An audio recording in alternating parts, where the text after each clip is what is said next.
உங்கள் பிரார்த்தனைகள் வானத்திற்கும் பூமிக்கும் இடையில் நிறுத்தப்பட்டால் என்ன செய்வீர்கள்? அல்லாஹ்வை நேரடியாகச் சென்றடைய ஒரு இரகசிய திறவுகோல் இருக்கிறது. அதுதான் ஸலவாத்.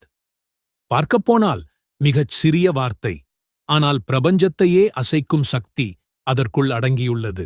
இது எப்படி சாத்தியம்? வாருங்கள் விரிவாகப் பார்ப்போம். ஸலவாத் என்பது நபி ஸல்லல்லாஹு அலைஹி வஸல்லம் அவர்கள் மீது அல்லாஹ் பொழியும் கருணை மற்றும் நாம் அவர் மீது காட்டும் அன்பின் வெளிப்பாடு.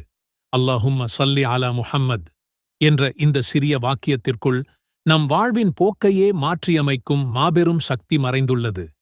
திருக்குரான் மிகத் தெளிவாகக் கூறுகிறது, நிச்சயமாக அல்லாஹ்வும் அவனுடைய மலக்குகளும் நபியின் மீது ஸலவாத் சொல்கிறார்கள். நம்பிக்கையாளர்களே, நீங்களும் அவர் மீது ஸலவாத் சொல்லி சலாம் கூறுங்கள். இது சாதாரண வேண்டுகோள் அல்ல, இது அல்லாஹ்வின் நேரடி ஆணை.